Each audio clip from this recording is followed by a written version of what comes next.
Hello, how you doing today? This is World of TREDEC. Do you remember this train bridge? This one. That's not a set. That's only a background for a catalog from the 60s and 70s. So I always wanted to build it by myself, but it was so hard to understand what's going on with joining the pieces, special pieces. So I decided to build it. It's about time. Let's take a look of that train bridge from the 60s or 70s. I will show you step by step how many pieces and the techniques on how to join every piece. It's so easy at the end, but it was so hard to understand some kind of joinings. Okay, so let's take a look on the video, and welcome back to my YouTube channel World of TREDEC. Well, before you start, we have to get an image of the bridge. I'm using this original catalog from the 60s, or maybe it's from 70s, suggesting to buy a lot of extra tracks for train tracks style. But the image is so important. You have to be so careful with some parts, like this one. This part is so hard to understand, and this one. So I think there's some red part, but I cannot see them, so I couldn't figure it out by the original ones, but I tried to get as closer as I could. The second thing we have to consider is that this plate technique assemble technique with these plates. Normally you join the pieces together this way. That's so common, that's so easy. But that special technique on this special bridge should be this way, by using this thickness, or maybe this other way, right? That's the kind of special technique, using the thickness with these free spaces under or at the bottom of the these plates. That's consideration of about the assembling this bridge. So let's go to the building process.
Okay, it's finally built.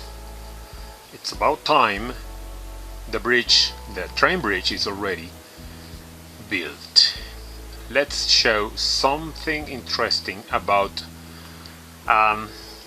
taking care about some joinings and the results. Okay, this is a main view of the Lego bridge already built, right?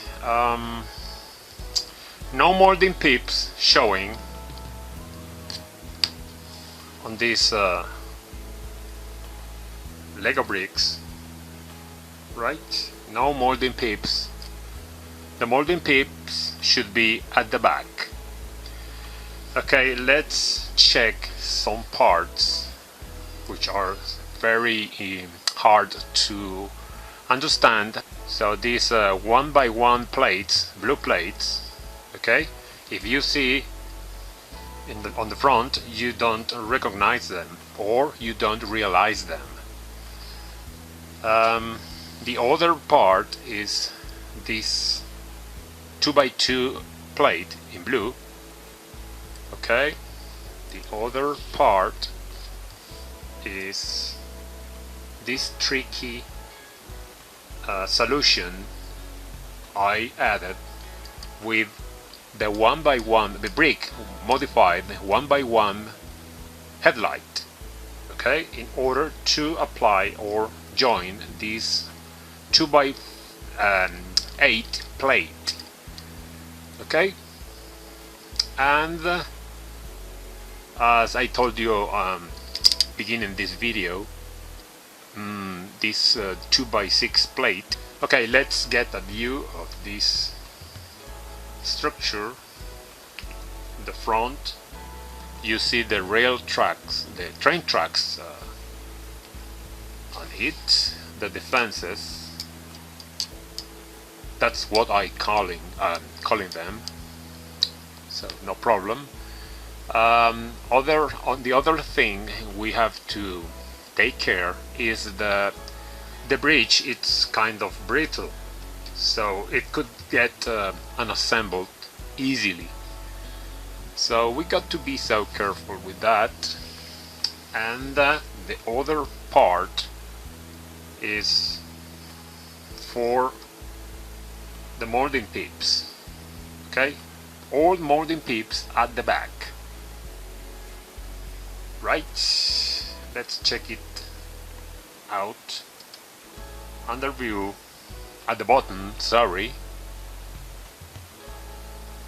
Great. That's nice. Approved completely. What else? It's all symmetrically developed. The upper structure and the originally joined between plates, as I explained you beginning this video. Okay, let's move it again with the main view. I like this side, this view, much better than the other ones, right? Let's check this position. Nice. Right, that's it about this wonderful Lego train bridge made with train tracks, curved, the short train, the short tracks and the long tracks, even the straight ones, with a lot of plates, 2x8, 1x2, 2x3, etc. Nice scheme in blue and white. That's it. That's so easy. Well, at these days, so easy.